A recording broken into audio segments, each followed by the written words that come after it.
On veut du pain. Bonjour le peuple, comment tu vas? Ça va et toi? Ça va bien, Super, ça se passe bien. Ça biche. Alors, qu'est-ce qui se passe, le peuple? On a faim. Eh bien, il faut manger.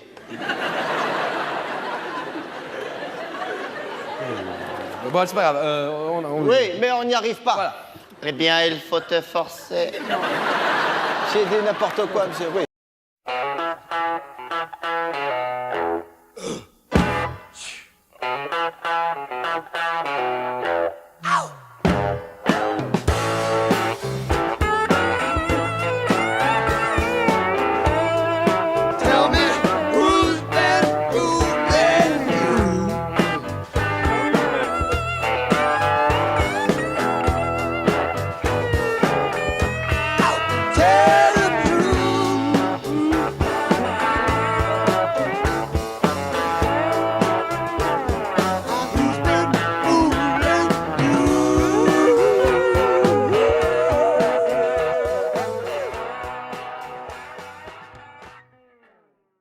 Bonjour à toutes et à tous et bienvenue dans ce nouveau cours en ligne dans lequel nous allons nous intéresser au chapitre 7, la Révolution française. On a vu dans le chapitre précédent la Révolution américaine, on a vu l'incidence que la Révolution américaine a eue sur la société de l'époque et plus encore sur le monde, et on avait surtout vu que des Français étaient allés participer à la Révolution américaine, notamment le marquis de Lafayette qui a participé avec ses troupes à faire en sorte que la Révolution américaine soit une victoire et permette l'indépendance des 13 colonies anglaises. Cette première révolution a un impact considérable dans le monde. C'est le moment où une société est en train de s'affranchir d'une monarchie, même si elle était constitutionnelle dans le cas de l'Angleterre, d'une monarchie tout de même, pour créer une nation libérale qui va mettre en place un système politique républicain juste et d'une nouvelle manière, une nouvelle façon de voir la politique.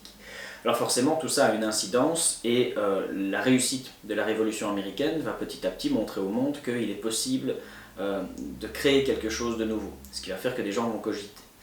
Les gens vont cogiter, le succès américain va leur donner des armes pour petit à petit considérer qu'il est possible de changer les choses, et la participation de personnages français à cette Révolution américaine va bien évidemment servir d'exemple. De là, la Révolution française va commencer à se dessiner petit à petit pour diverses raisons. Alors la Révolution française, c'est aussi bien que la Révolution américaine, voire peut-être plus encore, c'est un événement majeur, surtout dans notre histoire à nous, notre histoire occidentale. C'est le moment où on se débarrasse de la monarchie absolue, de la tyrannie qui est concentrée entre les mains d'une seule personne, d'un monarque. On se débarrasse de cette façon de voir les choses pour petit à petit créer un système républicain qui est toujours en place aujourd'hui, puisque nous sommes actuellement encore en France dans la 5e République, système républicain qui va avoir une forte influence sur le monde, sur l'Occident, et surtout donner au monde diverses armes démocratiques. Le slogan aujourd'hui de la France, la devise de la France, c'est liberté, égalité, fraternité. Donc ça, ce sont 3 éléments qui sont chers au cœur des républicains. Derrière cette logique de liberté, égalité et fraternité, il y a aussi la Déclaration des droits de l'homme et du citoyen qui va sortir. Droits de l'homme qui ont une importance considérable pour les gens jusqu'à aujourd'hui et qui sont la base, le fondement même de nos sociétés démocratiques. La Déclaration des droits de l'homme et du citoyen, c'est un peu l'équivalent de la Déclaration d'indépendance américaine. Ce sont 2 textes majeurs, fondateurs d'un mouvement démocratique qui naît à la fin du XVIIIe siècle. Et les droits de l'homme, monsieur. Qu'est-ce que ça veut dire, ça? Et les droits de l'homme, monsieur. Mais tu vas te les prendre dans la figure, les doigts de l'homme, ça continue, enfin. Alors si on regarde la France, sous la Révolution française, il y a un symbole particulièrement intéressant qui est devenu un symbole national, c'est un tableau, le tableau La liberté guidant le peuple d'Eugène Delacroix, qui n'est pas un tableau qui a été peint en référence à la Révolution française, il est peint en 1830 en référence à d'autres événements qui émaillaient le 19e siècle en France, mais ce tableau symbolise finalement tout l'héritage révolutionnaire français et est devenu une référence majeure en termes d'identité nationale. Ce tableau, dessus on peut voir une dame seins nus qui est sur une barricade, qui élève le drapeau français et porte sur sa tête le bonnet phrygien, symbole des révolutionnaires. Et ce tableau symbolise véritablement l'émancipation de toute une société face à un ancien régime. Et donc c'est devenu un symbole national, on le retrouve sur les timbres, on le retrouve sur plein d'éléments. Même hors de France, c'est un symbole, c'est un tableau surtout qu'on retrouve à plusieurs endroits. Le groupe de musique anglais Coldplay a utilisé ce tableau pour un de ses albums qui est sorti aux alentours de 2008 qui s'appelle Viva la Vida. La liberté guidant le peuple est un tableau véritablement qui symbolise tout ça et surtout qui symbolise le personnage de Marianne, qui est ce symbole de France libre, indépendante, qui a une stabilité, dans laquelle règne la justice, dans laquelle les hommes et les femmes sont sur un pied d'égalité, etc., etc., etc. Donc c'est un symbole très très intéressant. Ici Marianne, qui est par exemple, qui revient très fréquemment en France, il est récemment revenu en 2018-2019, vous aviez un groupe qui s'appelait les Mariannes, c'était plutôt un mouvement artistique, mais un mouvement artistique qui s'est intégré au mouvement des Gilets jaunes, comme une façon de réclamer plus de liberté, plus d'égalité, plus de fraternité. Et donc le symbole de Marianne revient excessivement fréquemment en France depuis la Révolution de 1789 et se perpétue jusqu'à aujourd'hui dans la culture et surtout au moment où il y a où le peuple manifeste face à quelque chose qui lui semble injuste. Marianne est un espèce d'étendard qui ressort de la culture française et qui se manifeste, qui symbolise finalement toute la lutte que les gens sont en train de mener, quelle que soit la révolte à ce moment-là. Donc ça c'est quelque chose d'assez intéressant, c'est la liberté guidant le peuple avec Marianne, le personnage de Marianne. La liberté guidant le peuple, un tableau devenu symbole national. Il a servi de modèle au timbre, aux anciens billets de 100 francs, il a voyagé comme un trésor précieux jusqu'au Japon. Pourquoi ce chef-d'œuvre est-il un emblème de la République? C'est le choix du 20h. Le tableau est une scène de barricade. Juillet 1830, Paris. À l'arrière-plan, on voit les tours de Notre-Dame. Les Parisiens se révoltent contre le roi Charles X qui bafoue les libertés de 1789. 4 personnages. De gauche à droite, un ouvrier avec un sabre, un bourgeois en haut de forme, un paysan en chemise bleue et un enfant des rues. Il inspirera Victor Hugo pour créer Gavroche. La femme évoque les statues grecques antiques, souvent dénudées. Elle symbolise la liberté en marche. La scène est composée en pyramide, à son sommet le drapeau tricolore.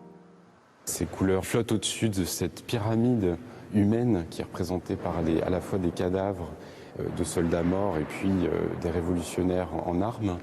Et ça représente l'union retrouvée de la nation autour de ces valeurs de 1789. Delacroix peint des événements qu'il a vus. Un tableau si réaliste que la critique est choquée par cette femme à moitié nue. Les régimes successifs vont cacher la peinture, pas question de donner des idées de révolte au peuple. En 1874, 7 ans après la mort du peintre, la Troisième République cherche des symboles. La liberté guidant le peuple est accrochée au Louvre. Elle n'a plus jamais quitté la lumière. Alors, on a également ici, maintenant qu'on s'est intéressé à la liberté guidant le peuple, qui est un symbole intéressant, on peut aussi comparer la période d'avant à la période d'après.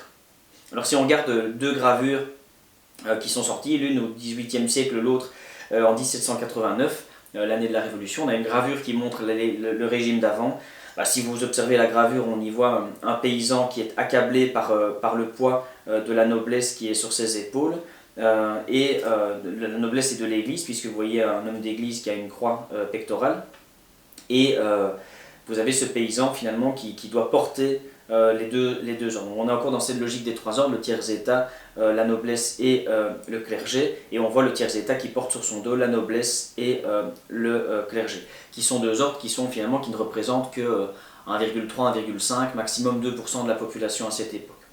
À la Révolution, on voit que quelque chose va changer. Si vous observez la gravure, on va reprendre une gravure tout à fait similaire avec énormément d'éléments qui apparaissent.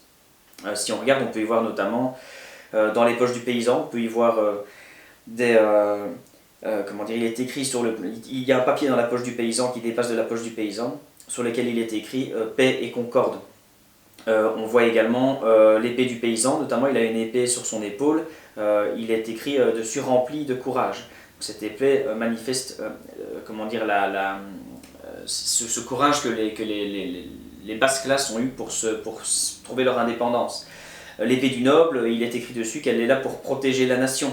Il y a une balance, le troisième personnage porte dans sa main une balance. Cette balance symbolise l'égalité et la liberté, ainsi que le soulagement du peuple. Et puis surtout, si on regarde derrière les symboles de la Révolution qui apparaissent dessus, vous avez le paysan qui n'est plus accablé sous le poids de la noblesse et du clergé, mais c'est l'inverse. C'est ici le noble qui porte la paysannerie. Donc on voit que dans la mentalité des hommes de 1789, il y a une volonté d'inverser la tendance et d'arriver dans une société qui leur paraîtrait plus juste, ou en tout cas une société dans laquelle ils ne seraient plus accablés sous le poids de ces deux classes supérieures. Alors la Révolution française, c'est un chapitre qui peut être dense un petit peu, on va essayer de s'y retrouver là derrière, puisque la Révolution française va évoluer de diverses manières. Elle va commencer par une révolution pure et simple, mais ensuite très rapidement arriver dans on va avoir une assemblée constituante qui va se mettre en place, et puis on va avoir d'autres régimes politiques, la chute de la royauté, on va entrer dans le système de la convention, du directoire, de la terreur, etc., avant d'arriver finalement avec l'Empire en 1799, et là l'Empire napoléonien va se former et exister jusque 1815. C'est à ça qu'on va s'intéresser ici, avec un accent bien évidemment plus important sur la Révolution, puisque l'Empire napoléonien, tout aussi intéressant soit-il, n'est pas le titre de notre chapitre ici, c'est un tout autre sujet. Alors, en 1789, la société est parcourue par diverses tensions, et la monarchie doit faire face à énormément de difficultés. Difficultés qu'elle a du mal à surmonter de diverses manières, notamment des difficultés économiques, et quand on a une difficulté économique, on la règle en général en levant par exemple un impôt. Et donc la France va basculer très rapidement dans cette révolution suite à la difficulté, on va s'intéresser maintenant aux acteurs de cette révolution, aux changements qui vont apparaître, etc., etc., etc. Et donc depuis le règne de Louis XIV déjà, donc on remonte à 2 générations de rois, puisque durant la Révolution française on est sous le règne de Louis XVI. Depuis Louis XIV déjà, qui meurt en début du XVIIIe siècle, 1714-1715 si je ne dis pas de bêtises, depuis le règne de Louis XIV, la France subit un déficit budgétaire assez important qui n'a cessé d'augmenter, et qui culmine finalement sous Louis XVI. Alors Louis XVI, pour lutter contre ce déficit, il va chercher à lever de nouveaux impôts qu'il va imposer à la noblesse et au clergé, il va faire en sorte même d'être conseillé par un ministre qui s'appelle Calonne, et le ministre Calonne va lui conseiller de lever même certains privilèges de la noblesse et du clergé. Certains privilèges qui font que la noblesse parvenait à échapper à certaines choses, en tout cas parvenait à avoir certains avantages non négligeables, qui, si on parvenait à s'en débarrasser, ne serait-ce que pour un certain temps, permettrait peut-être de stabiliser la situation économique. Et donc, Louis XVI, le roi, à ce moment-là, envisage de lever de nouveaux impôts sur la noblesse et le clergé, voire éventuellement de lever certains privilèges qui sont laissés à la noblesse. Qu'il est difficile d'être le roi de la France. Non. Je fais la sourde oreille à tout ce que les peuples me racontent, et je me balade dans les Tuileries et je prends le métro. Bon, c'est bien. Alors, Mohamed. Et là, il y a le contrôleur, il me dit « Vous avez votre ticket ?» Il n'y a rien à foutre, je suis le roi et je t'emmerde.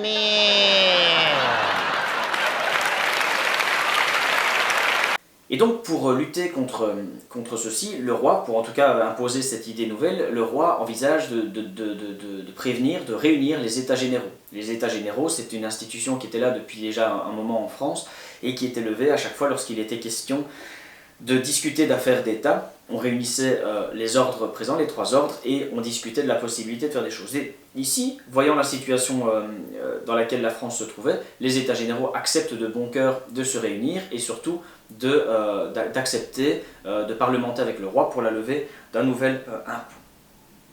Puisque dans cette logique-là, à cette époque, on n'est pas encore dans une logique anti-monarchique totale. Il y a bien évidemment des personnes au sein de la population qui sont anti-monarchiques, mais en tout cas au sein de la noblesse et du clergé, il n'y a pas de sentiment anti-monarchique, et donc il y a cette volonté de faire confiance au roi et de se dire, voilà, si ça peut nous permettre de régulariser la balance économique, on peut envisager de discuter avec le roi. Et donc, à ce moment-là, au moment où le roi Louis XVI convoque les États généraux, tous espèrent trouver un accord pour sortir de l'impasse.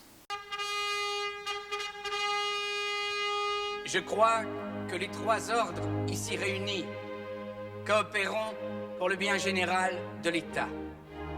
Je me déclare le premier ami de mon peuple et je souhaite la bienvenue aux représentants d'une nation que je me fais gloire de commander par droit divin.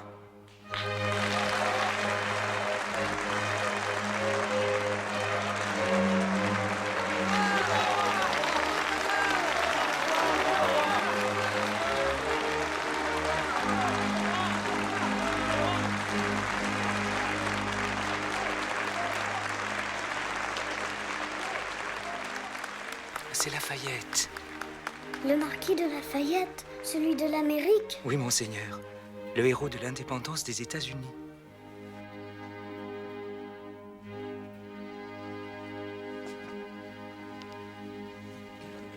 Messieurs, c'est pour remédier à un déficit qui fait tant de bruit en Europe que Sa Majesté a souhaité entendre votre avis.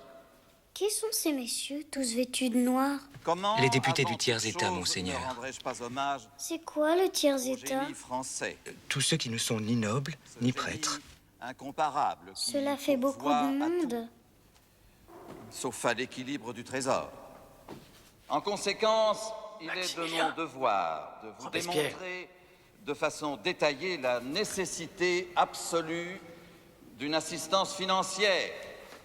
C'est pour celle-ci que vous avez le précieux avantage d'être rassemblés ici par Sa Majesté en états généraux, que chacun des trois ordres délibère séparément.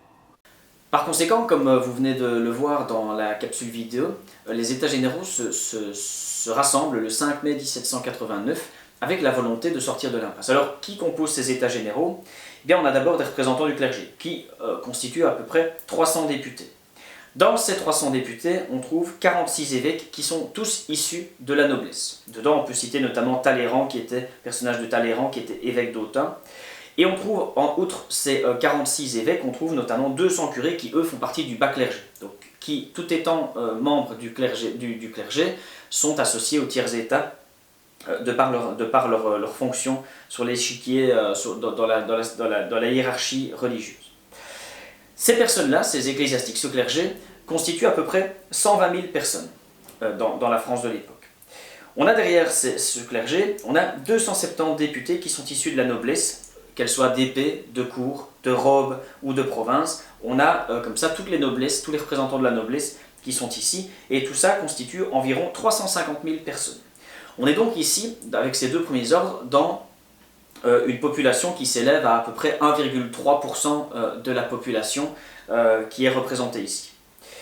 Et donc, ceux-là, ils ont, dans ce pourcentage, dans ce très faible, cet excessivement faible pourcentage de la population, il y a la volonté de parlementer, mais il y a aussi quelques personnes, quelques infimes personnes, qui eux sont issus des idées des Lumières, qui sont pétris des idées des Lumières et qui amènent à réfléchir à un changement.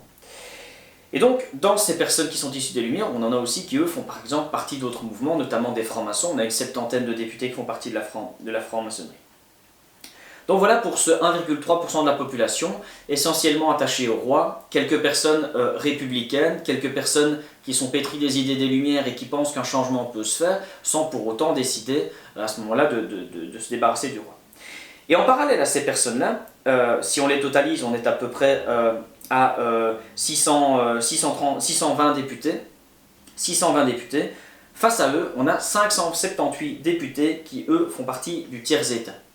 Tiers-État qui constitue la majorité de la population. Je vous l'expliquais, on a 1,3% de députés, clergés, etc. Ça veut dire que le tiers-État constitue plus de 90% de la population française à cette époque. Et qui a pourtant 578 députés contre plus de 600 pour le clergé et la noblesse. Et donc, dans ces députés, on a des gens qui ne sont pas, quand on parle de tiers-État, il ne faut pas imaginer que le tiers-État, c'est uniquement les paysans ou les ouvriers. Le tiers-État, il y a également des gens qui sont petit à petit des gens lettrés, des gens qui éventuellement ont pu faire fortune et entrer dans la bourgeoisie, etc. Et on a notamment 200 avocats, dont un personnage célèbre dont on reparlera bien entendu par la suite, qui est Robespierre. Et donc, ces députés représentent essentiellement la bourgeoisie. Ces 200 avocats représentent eux la bourgeoisie. On a donc, au sein du tiers-État, aux États généraux, on n'a pas véritablement de représentants des paysans ou de l'artisanat.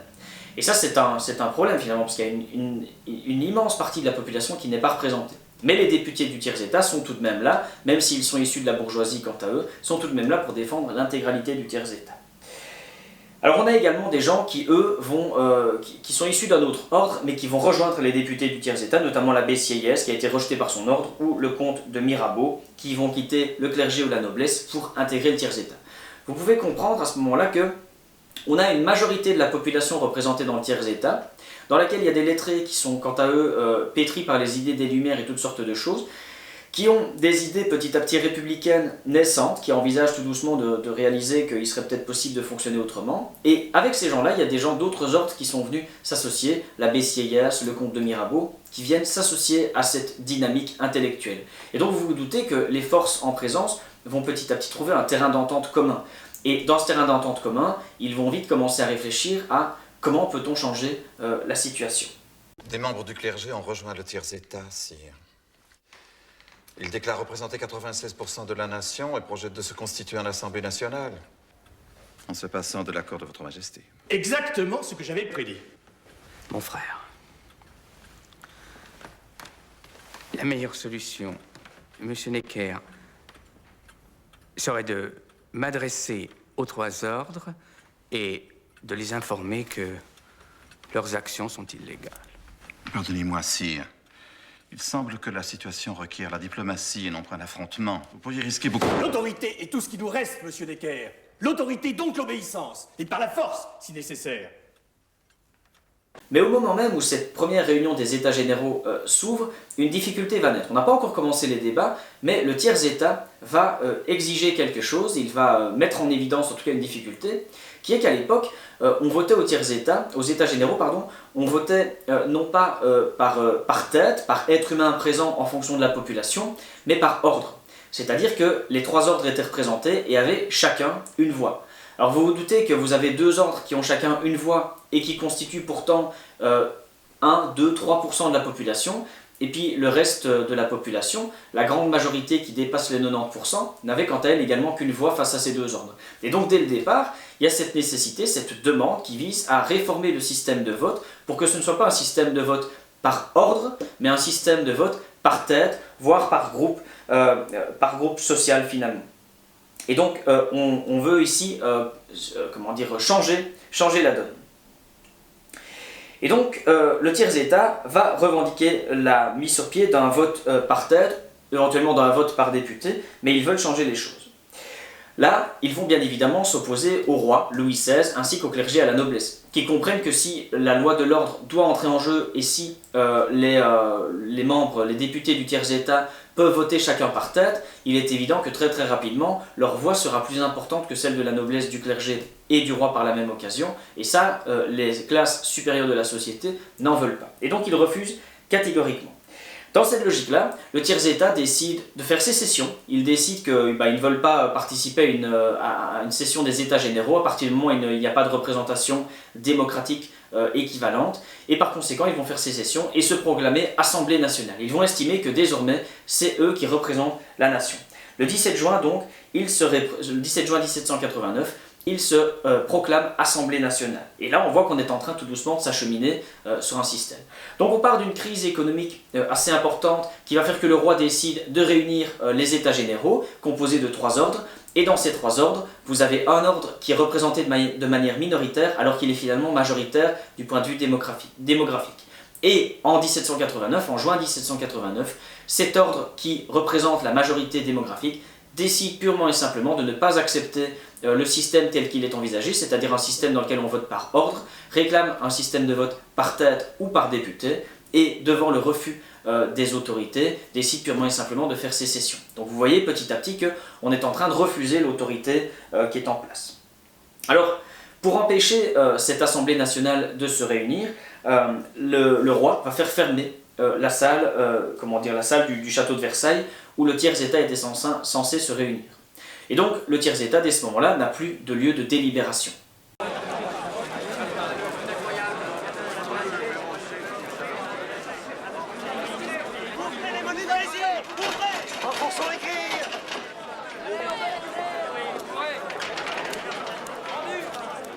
Au nom du ciel, qu'est-ce qui se passe? Dites-moi. On nous empêche d'entrer, ordre du roi.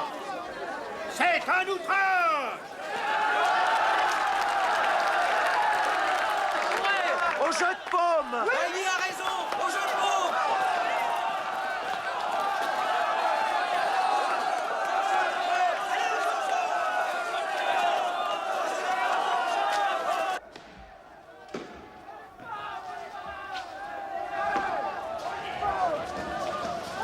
Allez, assez joué dehors, messieurs.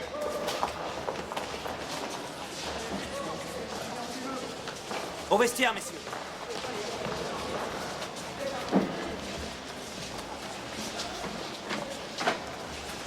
Bailly, à vous la parole.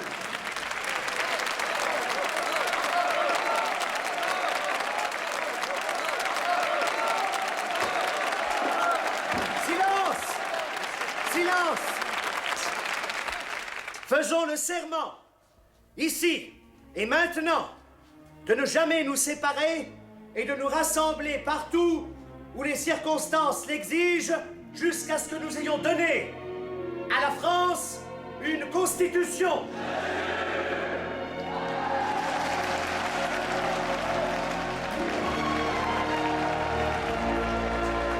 Le 20 juin, comme vous venez de le voir dans l'extrait vidéo qui vient d'être diffusé, le 20 juin, trouvant la salle fermée, l'Assemblée nationale va décider de se réunir ailleurs.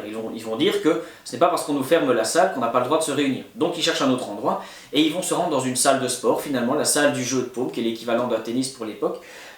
Ils vont décider de se réunir dans la salle du jeu de paume et prêter serment face à la situation. Ils vont prêter serment qui est de ne pas se séparer à partir du moment où ils n'auraient pas trouvé le moyen de créer une déclaration, une constitution finalement.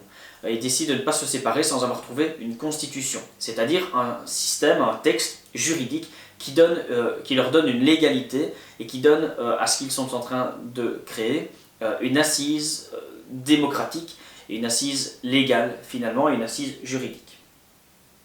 Et donc, dès ce moment-là, l'Assemblée nationale devient une assemblée constituante, puisqu'elle cherche à constituer quelque chose, elle cherche à se doter d'une constitution. Donc on passe d'une assemblée nationale en juin 1789 à très rapidement le 20 juin, donc on était ici le 17 juin, assemblée nationale, 20 juin, assemblée constituante, qui vise à doter le nouvel ordre qui est en train de naître d'une constitution qui sera un texte juridique dans lequel on retrouvera énormément de principes très très importants. Et donc le refus du roi et des ordres privilégiés de satisfaire la demande du tiers-État a donc conduit le tiers-État à passer de la volonté de réformer une institution, c'est-à-dire les États généraux. Dans un premier temps, c'est tout ce qu'ils demandaient, c'est réformer l'institution, faire en sorte de changer. Ça les amène à vouloir créer une nouvelle constitution. En fait, on pourrait considérer que si le roi et le clergé et la noblesse avait accepté de réformer la chose pour amener un peu plus de démocratie dans le système et faire en sorte finalement que le tiers-État puisse avoir une représentation qui puisse le satisfaire, et bien probablement qu'il n'aurait pas fait cette sécession et qu'il n'y aurait pas eu cette nécessité de se créer en Assemblée nationale devenue Assemblée constituante. C'est le refus du roi finalement qui va amener petit à petit les choses à s'emballer et à pousser le tiers-État à faire sécession pour s'établir indépendamment du reste. Et donc surtout à vouloir changer le système politique. Voyant cela, Louis XVI va céder et demander à la noblesse et au clergé de se joindre à la nouvelle Assemblée constituante. Vous pouvez voir qu'à ce moment-là, le roi est en train de comprendre que le tiers-État représente une majorité de la population et qu'en se créant Assemblée constituante, il représente une menace. Et donc il revient un peu en arrière en permettant à la noblesse et au clergé de se joindre à l'Assemblée constituante qui va avoir une représentation démocratique qui est nettement plus intéressante ici. Donc on voit petit à petit que les autorités sont en train de prendre conscience que quelque chose change. Il y a peut-être aussi cette logique de se dire que les États-Unis ont fait leur révolution quelques années plus tôt et qu'il ne faudrait pas qu'on se retrouve dans une situation similaire. Et par conséquent, le roi décide de rétrograder légèrement dans sa logique, de mettre un peu d'eau dans son vin et d'accepter que la noblesse et le clergé se joignent à l'Assemblée constituante. Donc il accepte indirectement que les trois ordres de la société établissent une constitution à laquelle lui-même sera finalement soumis. Alors ces événements vont susciter des mouvements populaires et des troubles vont éclater. Trouble éclaté notamment dans une date qui est excessivement importante puisque c'est aujourd'hui la fête nationale française. Le 14 juillet 1789, des petits artisans et des boutiquiers vont s'emparer de la Bastille. Alors, cette prise de la Bastille, c'est un événement excessivement important. Alors, je vous ai déjà placé dans cette vidéo des extraits issus du film La Révolution française qui date de 1989. Ici, pour un petit peu varier les plaisirs, je vous livre un extrait de la prise de la Bastille qui est issu non pas d'un film, mais du jeu vidéo Assassin's Creed Unity qui se passe en France, et on voit dedans une reconstitution de la prise de la Bastille. Alors bien évidemment, c'est à prendre avec des pincettes, puisque dans l'extrait que vous allez voir, vous pouvez voir des assassins issus de la guilde Assassin's Creed, etc. Des assassins qui se mêlent aux manifestants. Donc bien évidemment, il n'y avait pas d'assassins encagoulés durant la Révolution française, durant la prise de la Bastille, mais il y a ces images sont assez intéressantes et elles nous permettent un peu de diversifier les supports. Donc ici, on passe du cinéma aux jeux vidéo.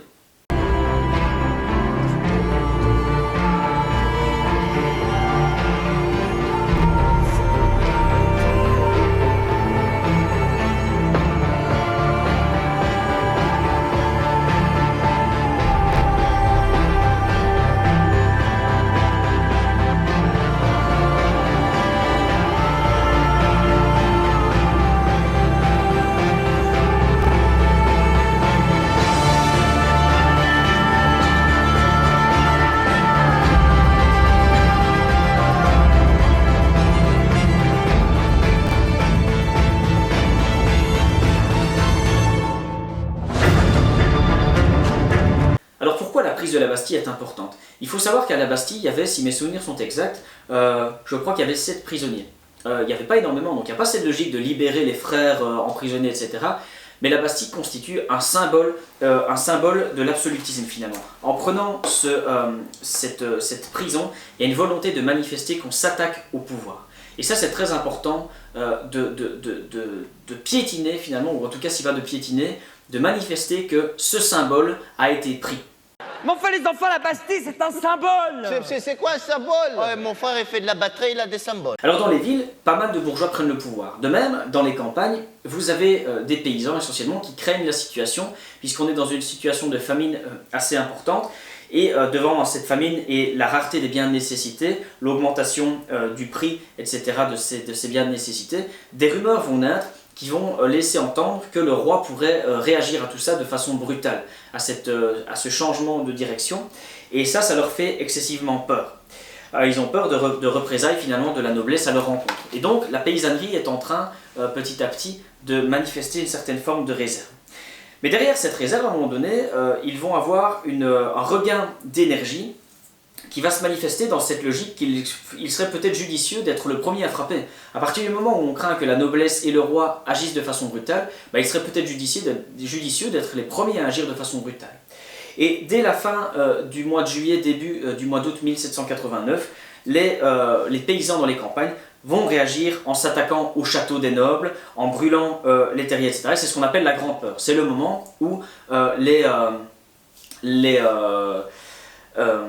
les nobles commencent à avoir peur. Alors ça, pour la petite anecdote, c'est une des raisons, on y reviendra peut-être plus tard si j'y pense, c'est une des raisons qui fait qu'aujourd'hui on conduit chez nous à droite, tandis que les Anglais conduisent encore à gauche. Puisque historiquement, le fait de marcher à terre, de marcher sur le sol, sur une route lorsque vous avez une route, c'était généralement les classes défavorisées qui marchaient sur la droite, tandis que les classes les plus nobles marchaient sur la gauche. Mais le moment où cette grande peur intervient va faire que des nobles vont faire profil bas et décider justement de se déplacer, de marcher sur le côté droit de la route pour se mêler finalement aux paysans, aux classes les moins nobles.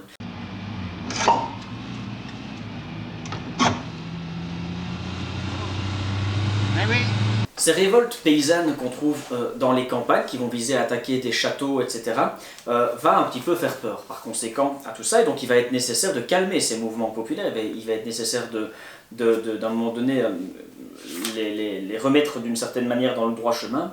Et donc l'Assemblée constituante va décréter durant la nuit du 4 août 1789 la suppression des ordres, on supprime ces ordres, l'abandon total des privilèges, l'égalité devant l'impôt, l'abolition des droits féodaux et l'admissibilité de tous à tous les emplois. Là, devant ça, on est en train d'essayer de rendre la société plus égalitaire. On dit, voilà, on ne peut plus revenir en arrière. Il est trop difficile de revenir en arrière. Nous, on voulait garder une société relativement similaire, mais tout en y intégrant plus de justice et une constitution. Mais on voit que ces révoltes paysannes sont en train le pays est en train de s'emballer. Donc on arrête, on repart à zéro. On supprime les privilèges, on est tous égaux devant l'impôt, n'importe qui peut trouver n'importe quel emploi pour peu qu'il ait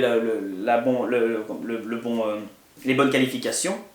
Et donc on est en train de créer une société totalement égalitaire. C'est l'origine, très lointaine finalement, puisque tout ça va encore s'améliorer par la suite, c'est l'origine du principe d'égalité qui est très très cher à la nation française. Et donc le 26 août, cette assemblée constituante va voter une déclaration des droits de l'homme et du citoyen qui va proclamer le principe de la souveraineté populaire, c'est-à-dire le principe qui veut que le peuple soit souverain, que le peuple représente la nation et qu'on ait une logique démocratique qui soit en place. Les représentants du peuple français, constitués en Assemblée nationale, considérant que l'ignorance, l'oubli ou le mépris des droits de l'homme sont les seules causes des malheurs publics et de la corruption des gouvernements, ont résolu d'exposer dans une déclaration solennelle les droits naturels, inaliénables et sacrés de l'homme. Je vous demande de vous lever, messieurs.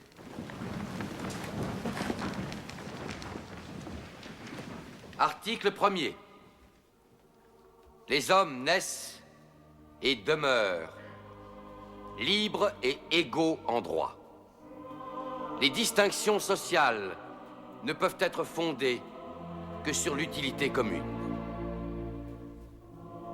Ces droits sont la liberté, la propriété, la sûreté et la résistance à l'oppression. Le principe de toute souveraineté réside essentiellement dans la nation. La loi n'a le droit de défendre que les activités nuisibles à la société. Tout ce qui n'est pas défendu par la loi ne peut être empêché. La loi est l'expression de la volonté générale. Tous les citoyens étant égaux à ses yeux, sont également admissibles à toute dignité, place et emploi public. Nul homme ne peut être accusé, arrêté, ni détenu que dans les cas déterminés par la loi. Tout homme est présumé innocent jusqu'à ce qu'il ait été déclaré coupable. Nul ne doit être inquiété pour ses opinions, même religieuses. La libre communication des pensées et des opinions est un des droits les plus précieux de l'homme. Tout citoyen peut donc parler, écrire, imprimer librement, sauf à répondre de l'abus de cette liberté dans les cas déterminés par la loi. La garantie des droits de l'homme et du citoyen nécessite une force publique. Cette force est donc constituée pour l'avantage de tous. La propriété étant un droit inviolable et sacré, nul ne peut en être privé, si ce n'est lorsque la nécessité publique, légalement constatée, l'exige évidemment. Mais malgré tout cela, le déficit financier est bien présent. Si d'un point de vue social, on voit que la société est en train d'évoluer, d'un point de vue économique, cette société a encore du chemin à faire. Et pour combler le déficit budgétaire, eh bien, la nation qui est en train de se créer, l'Assemblée constituante, réfléchit à la possibilité de taxer le clergé, de s'attaquer à ça. Et donc dans cette logique-là, le 2 novembre 1789, la nationalisation et la vente des biens du clergé est votée. On décide que les richesses que le clergé possède, tout sera nationalisé, tout appartiendra à la nation, sera vendu, et que cet argent servira à renflouer les caisses de l'État. Derrière ça, en février 1790, elle supprime également la plupart des ordres religieux. Ça, c'est un phénomène qu'on trouve à cette époque en France, mais qui très rapidement va impacter nos régions, lorsque nous deviendrons français à partir de 1795-96. C'est ce qui fait que, quand vous vous promenez à Liège, vous avez par exemple l'Opéra Royal de Wallonie était autrefois le couvent des Dominicains, Dominicains qui partiront à cette époque à la Révolution. Le musée de la vie wallonne actuelle était le couvent des Franciscains, Franciscains qui partiront également à la Révolution. Et des ordres comme ça, vous en aviez beaucoup à Liège, vous en aviez énormément, qui avaient chacun leurs installations et qui vont pour la plupart quitter la région lors de l'arrivée des Français en 1796. Si chez nous on sera impacté quelques années après l'éclatement de la Révolution, en France dès 1790, les biens du clergé sont nationalisés, les ordres religieux sont supprimés, et le 12 juillet, l'Assemblée constituante vote la constitution civile du clergé.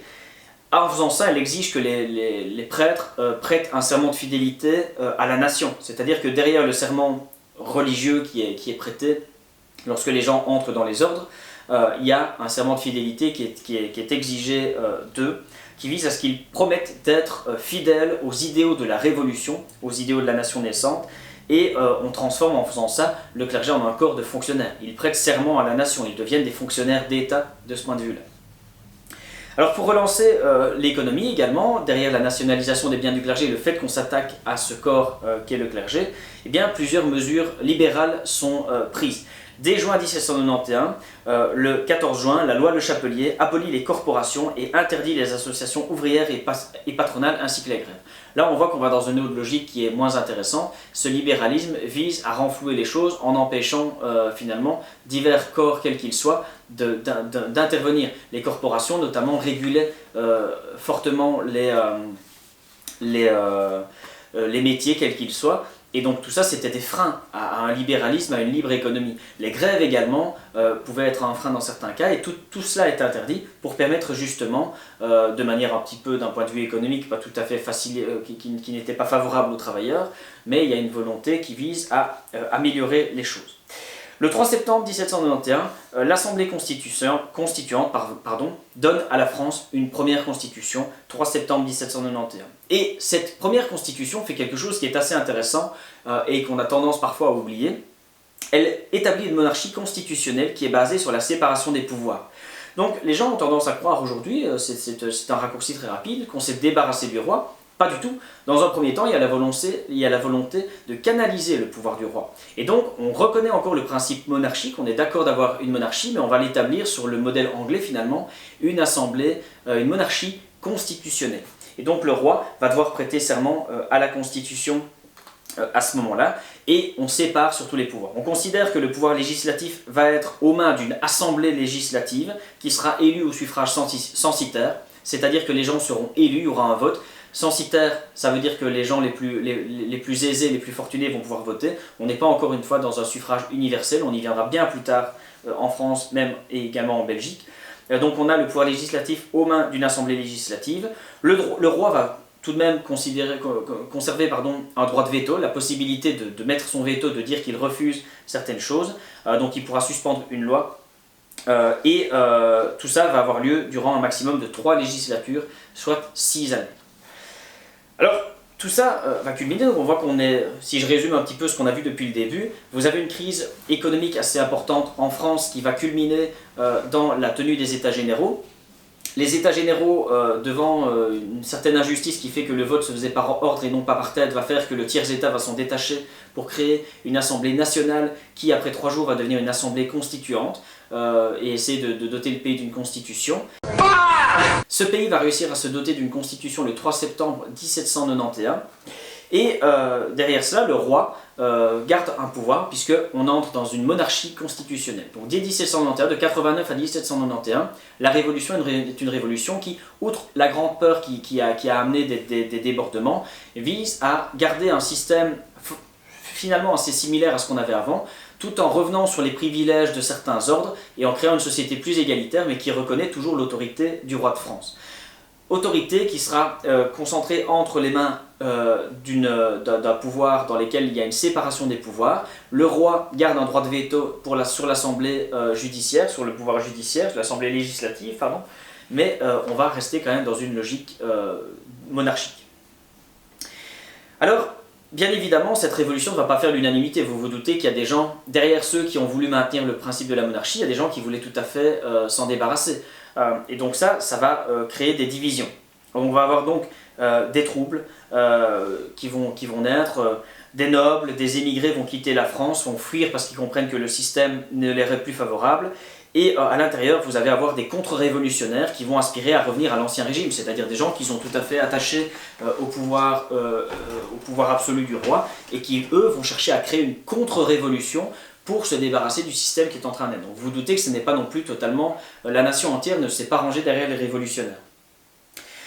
Et donc, vous vous doutez que dans ces gens-là, il y a des nobles essentiellement qui sont attachés à leurs privilèges et qui ne supportent pas qu'on leur ait supprimé ces privilèges. Il y a également le clergé. À partir du moment où on nationalise les biens du clergé et qu'on fait en sorte de supprimer les ordres, vous vous doutez que certains des ordres religieux ne vont pas accepter d'être dépossédés du jour au lendemain de leurs biens et de voir leur ordre supprimé. Donc vous vous doutez que dans les classes sociales que sont la noblesse et le clergé, il y a pas mal de gens qui... même s'ils le font de manière assez discrète, élèvent la voix pour revenir à une situation d'ancien temps. Et donc, face à cette révolution qui a amené le pays à se doter d'une constitution en septembre 1791, il y a une contre-révolution, il y a des gens qui essayent de ramener l'État de fait tel qu'il était avant 1789. Donc voilà pour ceci. Alors, au sein même des révolutionnaires, il y a aussi des choses qui vont évoluer. Donc vous avez des révolutionnaires qui s'opposent à des contre-révolutionnaires, mais au sein même des révolutionnaires, tous ne sont pas d'accord. Il y en a qui cherchent à avoir, par exemple, une monarchie constitutionnelle. Ils sont d'accord avec ce principe de la monarchie constitutionnelle. C'est notamment le cas de la Sieyès dont je parlais tout à l'heure, ou du comte de Mirabeau. Ce sont des gens qui sont issus d'anciens ordres et donc qui ont un respect pour le roi qui est assez important. Mais derrière, vous avez aussi des républicains qui, eux, veulent carrément supprimer la monarchie pour créer une république, finalement assez inspirée de ce qu'on pouvait voir aux États-Unis à cette époque-là. Et donc, vous avez une aile radicale qui va s'opposer à une aile modérée. Donc l'aile modérée voulait maintenir le roi, voulait maintenir la monarchie, et face à eux, une aile radicale, qu'on appelait les sans-culottes, qui était constituée de personnages très célèbres, qu'on appelle Robespierre, Danton, Marat, et eux, ils veulent purement et simplement supprimer la monarchie et adopter le suffrage universel. Donc on se retrouve donc dans un système qui, après la Révolution, va donner naissance à une monarchie constitutionnelle avec suffrage censitaire pour l'élection des membres du pouvoir législatif. Ça, c'est un état de fait. Certaines personnes sont contentes, d'autres veulent revenir à l'ancien système, et dans les révolutionnaires, vous avez également des gens qui veulent encore une fois aller plus loin que ça, et qui veulent mettre en place un système républicain avec suffrage universel. C'est vers ça qu'on va tendre finalement, on va y revenir très rapidement. Alors, la chute de la royauté est inévitable dans cette logique-là, puisque vous avez finalement, on dépossède dans un premier temps de ses pouvoirs, on dépossède dans un premier temps le roi de ses pouvoirs, et puis petit à petit on s'achemine vers une suppression de la monarchie qui va culminer dans divers événements. Notamment le 20 juin 1791, la fuite du roi. Le 20 juin 1791, Louis XVI s'enfuit de Paris et il espère rejoindre des troupes qui lui sont restées fidèles et restaurer l'absolutisme. Vous vous doutez que le roi, son intérêt, c'est de ramener un pouvoir dans lequel il est tout puissant. Mais il va être arrêté à Varennes, c'est ce qu'on appelle l'épisode de la fuite à Varennes. Il est arrêté à Varennes et ramené dans la capitale. Et donc forcément, cette fuite va discréditer la nouvelle monarchie constitutionnelle et faire le jeu des sans-culottes, puisque à partir du moment où le roi semblait jouer le jeu de ce qui était mis en place, c'est-à-dire de la monarchie constitutionnelle, il y avait des arguments qui permettaient de dire voilà, la révolution a triomphé, on est très très bien dans le système de monarchie constitutionnelle qu'on a mis, le roi est d'accord avec nous. Mais le moment où le roi manifeste par son évasion qu'il n'est pas d'accord avec ça, eh bien les sans-culottes, la frange la plus radicale, va pouvoir dire ben voilà, si le roi n'est pas d'accord, à un moment donné, c'est notre système qu'il va falloir essayer. Et ça, c'est une très grosse erreur du roi qui va prendre place à ce moment-là. Allez, allons-y, dernière scène. Le roi, Mohamed, tu as peur, tu t'enfuis à Varennes. Allons-y. Et j'ai pas peur, monsieur. Oh. Oui, non. Et je suis le roi, je suis le plus fort, j'ai pas peur, hein. Non. Je vois les révolutionnaires, j'en fous le coup de boule, j'ai rien à foutre, moi. Hein. Bonjour, je suis monsieur Robespierre. Pouf, coup de boule, rien à foutre. C'est pas lui avec son bonnet frigide, il va me faire peur, monsieur. Hein. Je suis le plus fort, moi. Bon. Même il y a un problème, le carrosse il marche pas. Je suis MacGyver, 2 secondes c'est réparé.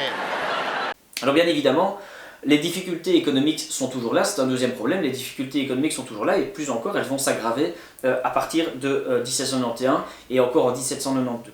Et donc le prix des denrées alimentaires va augmenter et l'approvisionnement ne sera pas régulier. Ce qui fait que la population, elle a peur de la faim, etc. Et donc ça, une population qui a faim et qui risque d'avoir faim est une population qu'on peut moins facilement contrôler parce qu'elle est dans une logique de survie. Et cette logique de survie risque d'amener des débordements. Et ça, c'est le gros problème que la France post-révolutionnaire va avoir à régler, auquel la France va devoir faire face. Et alors très rapidement aussi, on va rentrer dans une logique de guerre, puisque jusqu'en juin 1792, la France vit en paix, mais le 20 avril, pour vaincre l'absolutisme qui domine encore en Europe, il y a cette volonté non seulement de supprimer l'absolutisme en France, mais très rapidement, dès 1792, d'aller supprimer tous les absolutismes qui étaient encore en place. L'Assemblée législative va déclarer la guerre à l'Autriche et envoyer ses troupes à la conquête des Pays-Bas. Puisque la peur ici, c'est de se dire, voilà, on a des contre-révolutionnaires. Si ces contre-révolutionnaires venaient à trouver une oreille qui est prête à les entendre chez d'autres souverains absolus, on aurait de gros problèmes, nous, ici en France. Donc il va falloir se débarrasser de tout ça. Et donc l'idée, c'est de faire une guerre, encore une fois, anticipative. L'idée est de faire une guerre qui va viser à se débarrasser de la monarchie absolue partout en Europe, pour faire en sorte que les contre-révolutionnaires n'aient plus d'oreilles qui puissent les entendre, et par conséquent pouvoir imposer la révolution. Et donc la France va dans un premier temps essuyer plusieurs défaites, mais très rapidement, l'Assemblée va décider de mobiliser 20 000 hommes supplémentaires. Dans cette logique-là, le roi Louis XVI va encore une fois opposer son veto, mais il ne sera pas puissant très longtemps face à cela, puisque la guerre va véritablement impacter le reste du monde à partir de 1792. Monsieur le roi!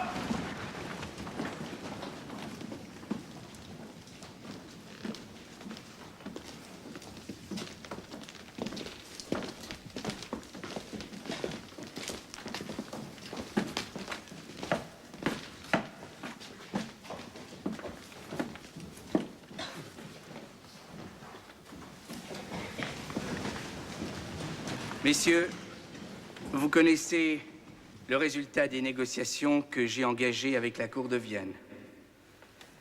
Les conclusions ont été approuvées à l'unanimité par mon Conseil. Elles sont conformes à vos vœux et aux sentiments exprimés par un grand nombre de citoyens dans les différentes provinces du Royaume. Tous refusent de voir la dignité du peuple de France insultée plus longtemps. Comme c'était mon devoir, j'ai fait de mon mieux pour maintenir la paix. Mais j'en suis arrivé aujourd'hui, et ce, conformément à la Constitution, à proposer à l'Assemblée nationale la guerre.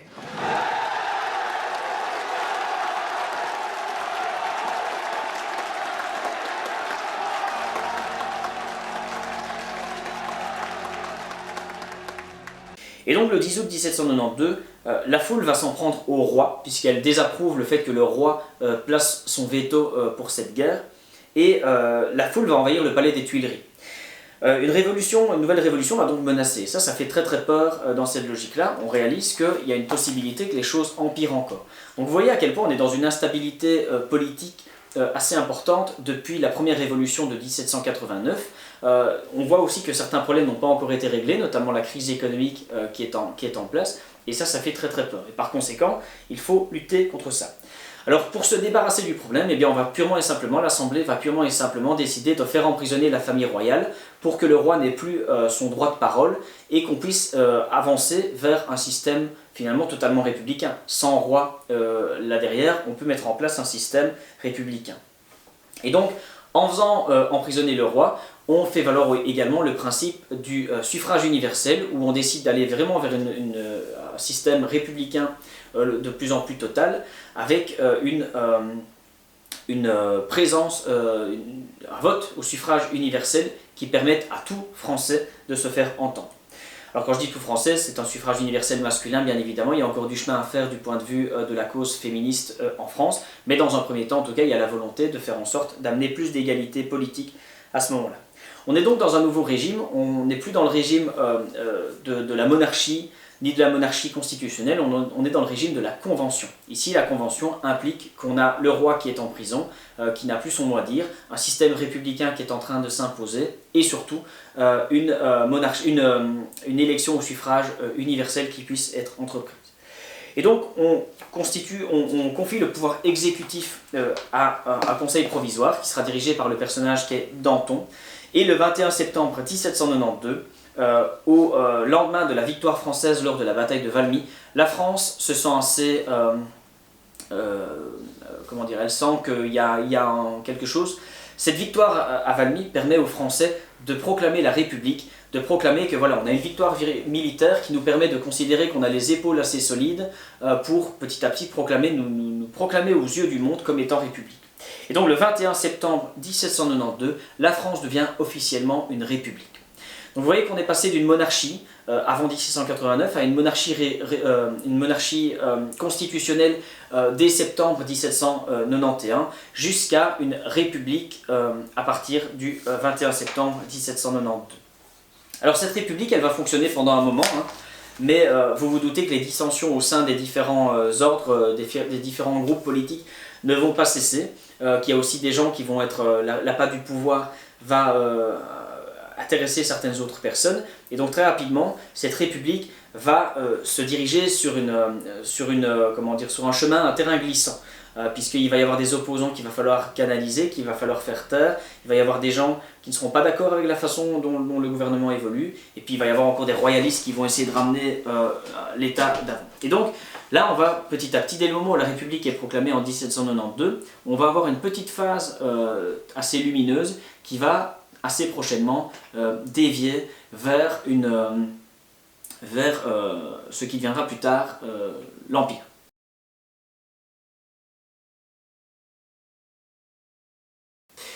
Alors dès septembre 1792, le 21 septembre 1792, la République est instaurée en France et marque la fin de plusieurs siècles de monarchie. Et donc cette République, elle va évoluer de diverses manières, rencontrer des difficultés, et surtout, on peut se demander, est-ce que les idéaux révolutionnaires de 1789 vont culminer, vont-ils être mis en application, ou quelque chose va-t-il empêcher ces idéaux de naître? Ainsi, on peut s'interroger sur l'évolution de la situation politique en France entre 1792, la mise en place de la République, et la chute de l'Empire napoléonien en 1815. Donc on est ici dans une deuxième phase finalement du cours. On a vu la première phase, c'est la Révolution française, jusqu'à la mise en place de la Constitution et surtout de l'État républicain.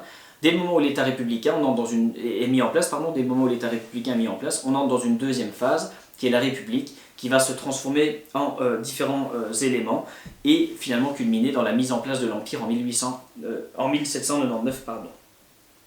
Alors l'an 1 de la République est proclamé par la Convention du 22 septembre 1792. Ici on crée carrément le calendrier révolutionnaire. On décide qu'on repart à zéro et on crée un nouveau calendrier avec de nouveaux mois, Brumière, Vendémiaire, etc. Vous trouverez dans vos notes de cours le calendrier, si ça vous intéresse, qui correspond au mois que nous connaissons actuellement. Vous trouverez ce calendrier. Mais on est ici dans l'an 1, on considère qu'on repart à zéro et qu'à partir du moment où la République est créée, on entre dans un nouveau système, c'est l'an 1, l'an 2, l'an 3, l'an 4, l'an 5, etc. Et donc la République est proclamée, et au sein de la nouvelle Assemblée élue au suffrage universel, on a deux courants principaux qui vont s'opposer.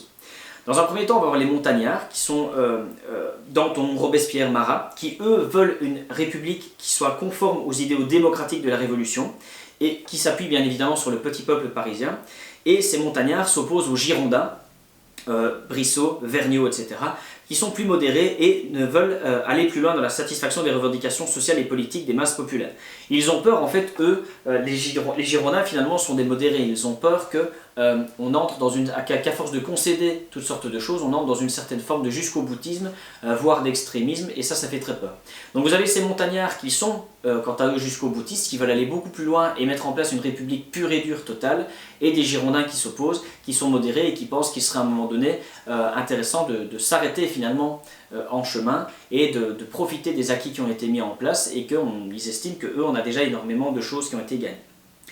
Alors, dans cette logique-là, la figure du roi constitue encore un caillou dans la chaussure finalement, et le roi va être jugé, il va avoir un procès politique procès politique qui va culminer dans sa condamnation, et le roi sera purement et simplement guillotiné le 21 janvier 1793. Alors ça provoque une rupture dans les relations entre les deux groupes que je viens de préciter, les montagnards et les girondins, parce qu'à un moment donné, on a supprimé la figure du roi. En faisant ça, il y a un jusqu'au-boutisme qui vise à manifester aux girondins qu'ils n'auront pas gain de cause, que les acquis qui ont été obtenus iront jusqu'au bout, et que le roi n'est plus nécessaire par conséquent, et que par conséquent les girondins ne sont pas la force politique dominante. Et donc ça crée une rupture entre girondins et montagnards.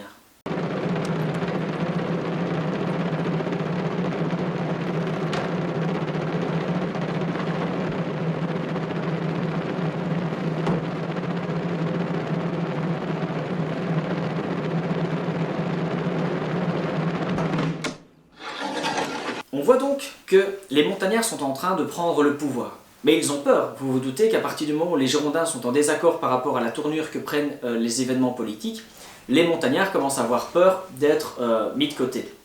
Et donc ils vont purement et simplement lancer une épuration et faire en sorte de se débarrasser des girondins. Plusieurs accusations politiques vont être lancées. La plupart des girondins vont être arrêtés, vont être guillotinés dans certains cas. Et donc il y a une épuration ici qui est en train de se mettre en place, sous prétexte que les girondins sont responsables des défaites militaires que la France aurait pu connaître.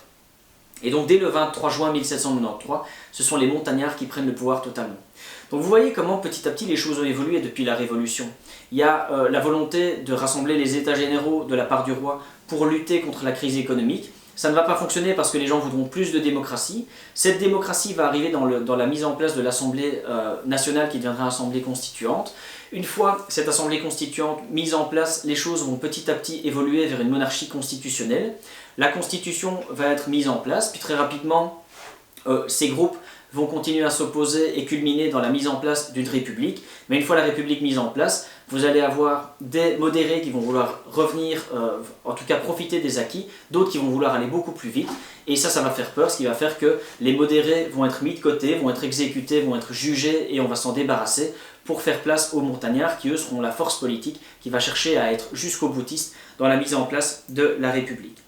Et donc, à ce moment-là où les montagnards prennent le pouvoir, une nouvelle constitution plus démocratique encore est prise, et cette constitution est précédée d'une nouvelle déclaration des droits de l'homme qui sera votée. Alors cette nouvelle déclaration des droits de l'homme, elle parle de plusieurs choses qui sont très très importantes, l'égalité, le droit à l'instruction, au travail, l'abolition de l'esclavage dans les colonies, un nouveau calendrier, je vous en ai parlé, ainsi qu'un nouveau culte officiel. Dès ce moment-là, vous pouvez voir que les droits de l'homme, la nouvelle constitution et cette logique des droits de l'homme est jusqu'au boutiste. C'est une bonne chose, même si derrière les conflits internes au système politique qui est naissant, même s'il y a des conflits internes à ce système politique, c'est une bonne chose de voir finalement qu'il y a une volonté de donner plus de démocratie au peuple. Mais alors, derrière ça, le nouveau régime va être menacé car des difficultés économiques et sociales vont demeurer. Vous voyez que ça, c'est un petit peu le leitmotiv depuis 1789, c'est ces crises économiques qui font qu'on a très très rapidement peur. Parce que la crise économique et sociale fait que tout gouvernement qui est en place est finalement fragile. Cette majorité est fragile et que ces groupes qui prennent le pouvoir ont peur que la crise économique finisse par les mettre à terre. Et donc ça, il y a une petite difficulté, et ces crises économiques et sociales engendrent des révoltes. Et donc la guerre contre les puissances étrangères nécessite également des levées en masse de paysans. Ces paysans qui vont s'agiter, qui ne vont pas accepter ça. Et donc une guerre civile va éclater en France entre révolutionnaires et contre-révolutionnaires, entre républicains, c'est-à-dire des gens qui veulent asseoir le pouvoir de la République, et des contre-révolutionnaires qui commencent à considérer que cette guerre et cette crise économique ça suffit et qu'il serait temps d'arrêter. Et donc la France est encore dans une instabilité politique qui est assez importante, où on s'est débarrassé du roi, on s'est débarrassé des Girondins qui étaient une force politique qui faisait peur aux républicains, aux montagnards, mais là derrière, la République, elle doit se consolider. Elle doit se consolider, et pour se consolider, il faut qu'elle puisse obtenir deux choses, c'est-à-dire la paix et la fin de la crise économique. Et n'ayant pas ça, elle prête le flanc à la critique, à la révolte, et donc on se retrouve avec une guerre civile dans laquelle certaines personnes sont en train de remettre en question la possibilité du gouvernement nouvellement élu de maintenir le pouvoir. Alors, la Convention va donc décréter l'état d'urgence et confier le pouvoir à un comité de salut public. Les républicains comprennent en fait qu'il est très très difficile de maintenir la paix et qu'il va falloir régler les choses probablement par la force. Et donc le comité de salut public va être mis en place, composé de 12 membres dont Robespierre, et ceux-là vont rendre la justice finalement. Ils vont installer des tribunaux d'exception et on va entrer à ce moment-là dans le régime de la terreur. En résumé, citoyens, désormais, la terreur est à l'ordre du jour.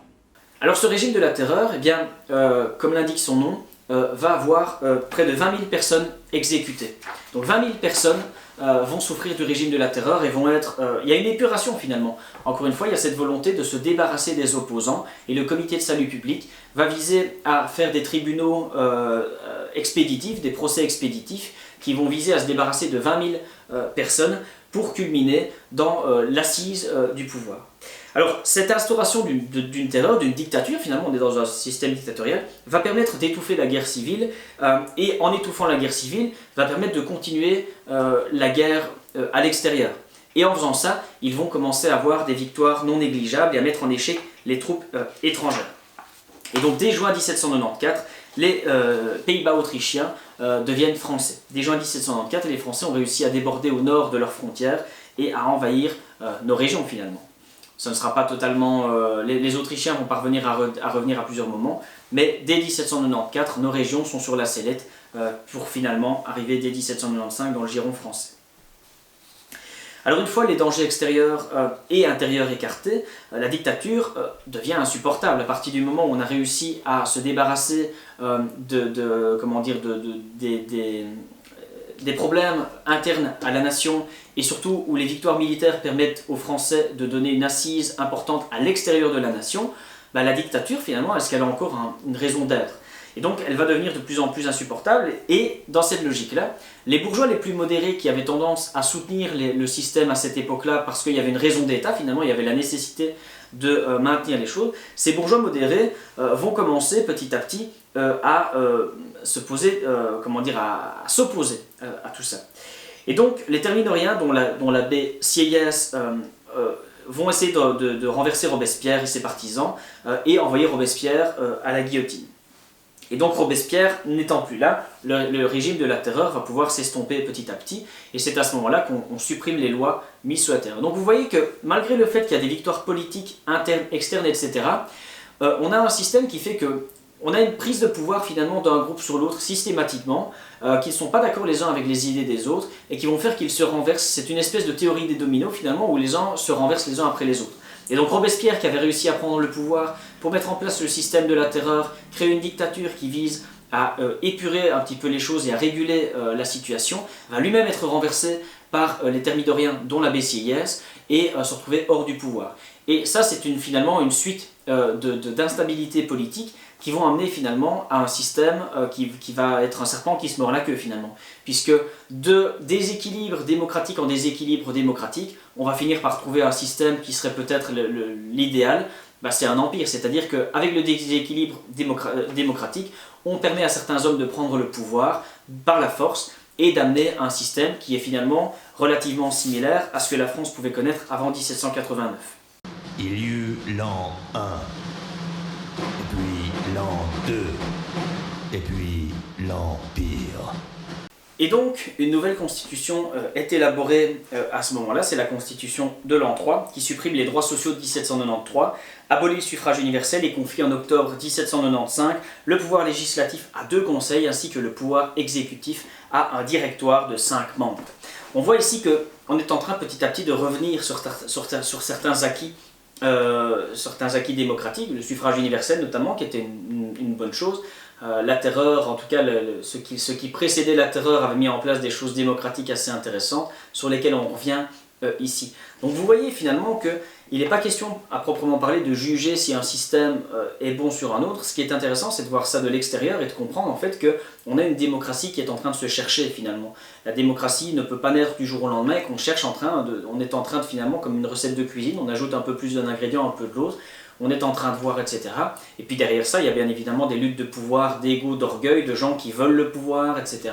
Et donc tout ça fait que depuis la révolution, la première révolution, il y a une instabilité avec une démocratie qui est en train de se construire, en train de se chercher par des choses positives, par des choses négatives, bien évidemment. Et donc, puisque les difficultés économiques subsistent, on a une autre menace de guerre civile qui est en place, et surtout des aspirations royalistes, parce que petit à petit, il y a des gens qui se disent, bon, voilà, leur république c'est bien beau, mais ils n'ont rien réglé, on devrait quand même en revenir à une royauté, donc on devrait aller rechercher à un moment donné, mettre un autre roi sur le trône, et essayer de reconstituer l'ancien régime. Donc ça fait très très peur au gouvernement, parce que cette instabilité politique fait que petit à petit, on en vient à se réfugier dans la nostalgie, de se dire c'était peut-être mieux avant, parce que c'était peut-être pas un système idéal, mais en attendant, on était tranquille et on aurait pu sortir de nos problèmes. Et donc, dans cette logique-là, ça fait peur, et donc l'armée va devenir le dernier garant de l'ordre. Dans cette logique-là, l'armée va pouvoir maintenir le pouvoir en place et faire en sorte que la guerre civile n'éclate pas. Et c'est dans cette logique-là que vous avez un personnage qui va s'illustrer. Ce personnage, vous le connaissez, c'est Napoléon Bonaparte. Napoléon Bonaparte qui est un général, un jeune général qui était originaire de Corse.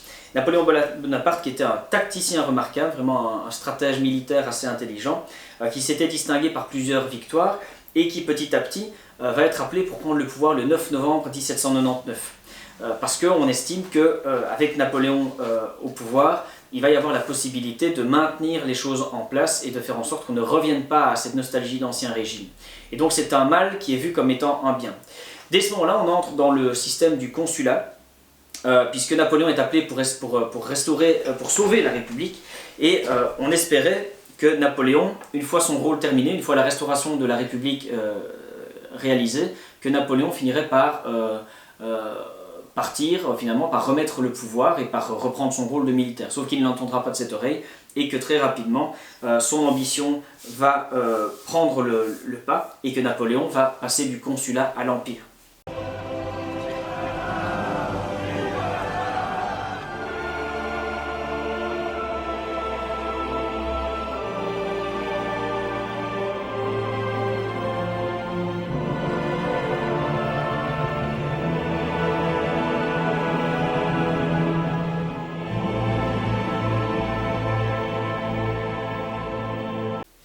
Il va donc réaliser un coup d'État le 9 novembre 1799 et mettre en place le consulat.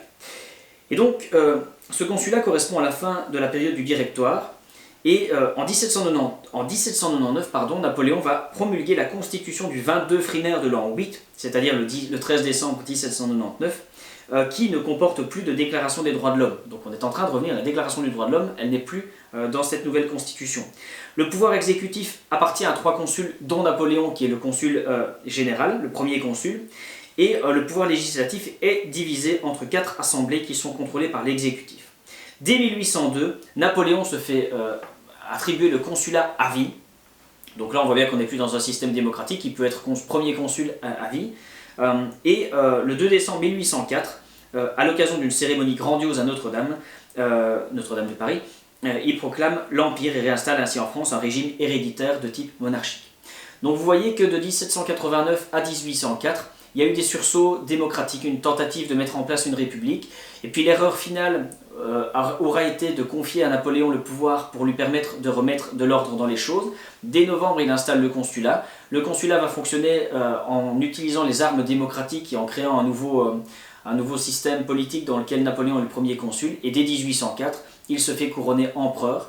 Il est couronné empereur, il se couronne empereur, et dès 1804, on entre dans l'Empire.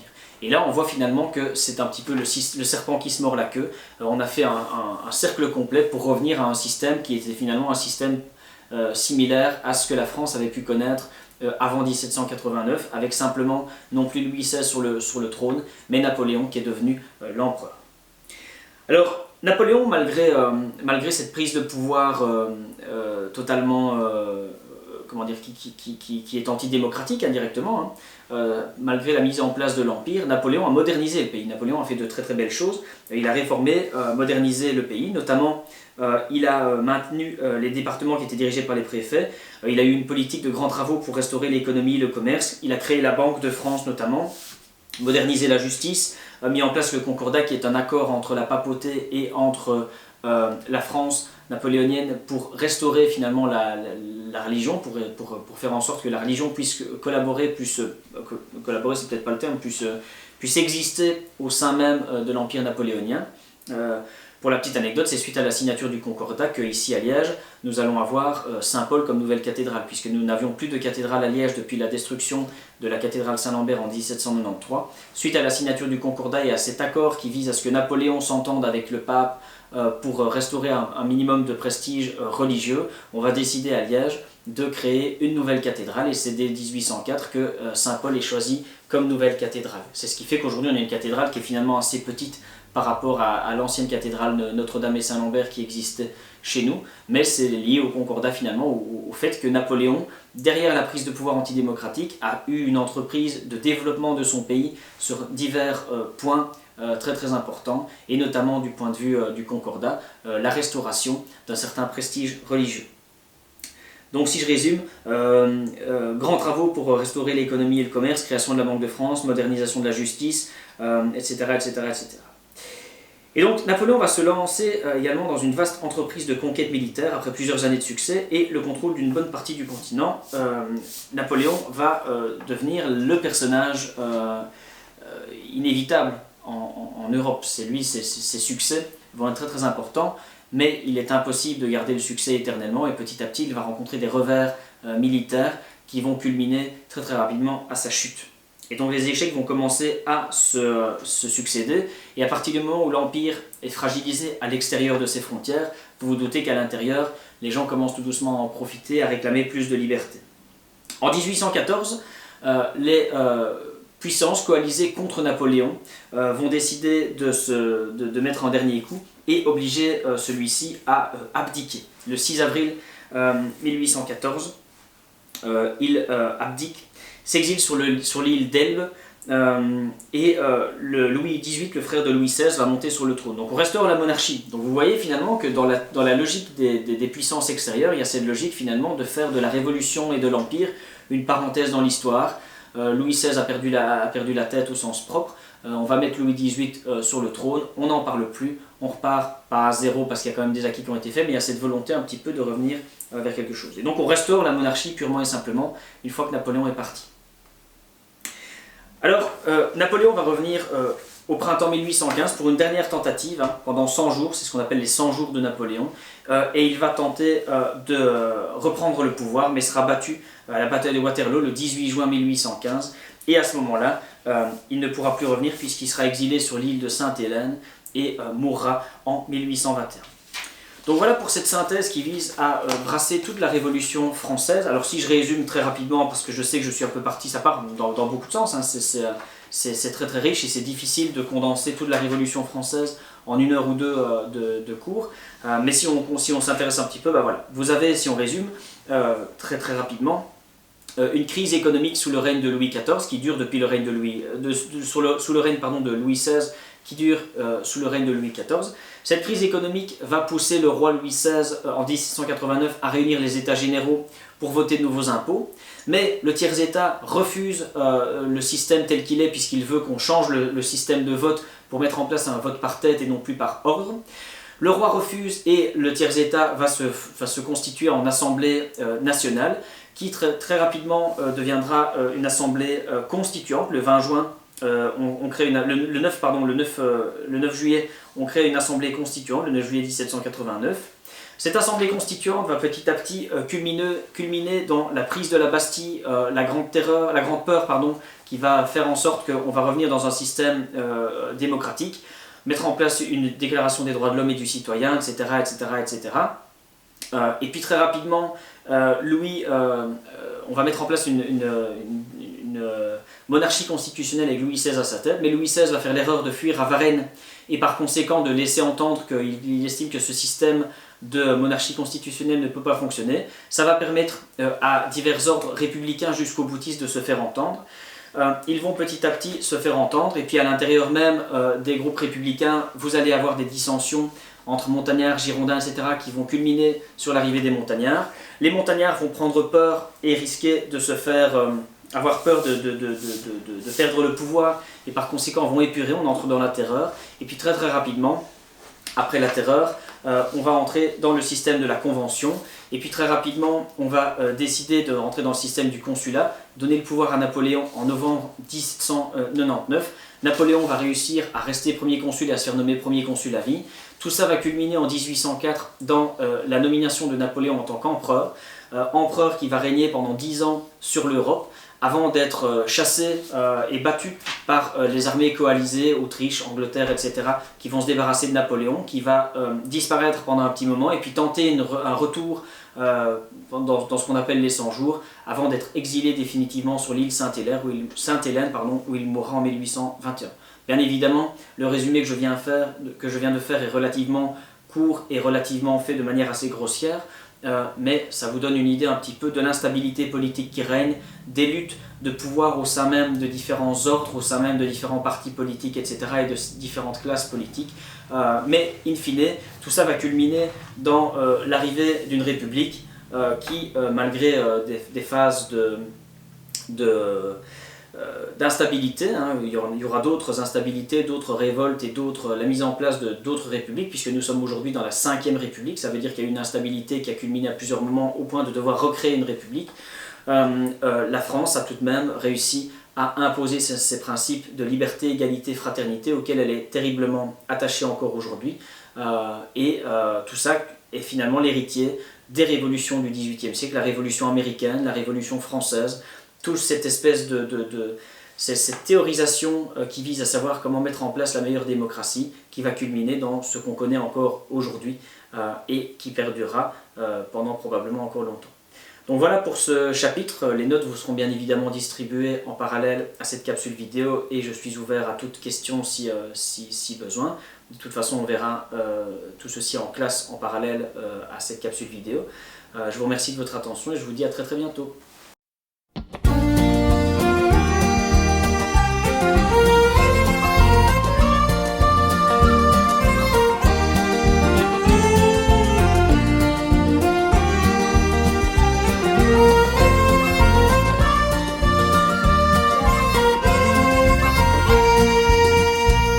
We paying hell since Moscow burned, as Cossacks tear us piece by piece. Our dead are strewn 100 leagues. Oh, death would be a sweet relief. And our grand army is dressed in rags, a frozen, starving beggar band. Like rats we steal each other's scraps, fall to fighting hand to hand. Save my soul from evil, Lord, and heal this soldier's heart. I'll trust in thee to keep me, Lord, I'm done with Bonaparte.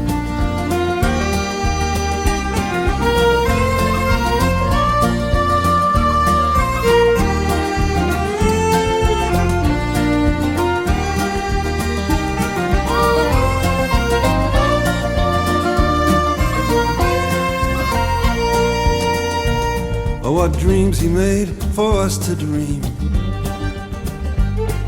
Spanish skies, Egyptian sands. Yeah, the world was ours, we marched upon our little corporal's command. And I lost an eye at Austerlitz. The saber slash yet give me pain. My one true love awaits me still, flower of the Aquitaine. Save my soul from evil, Lord.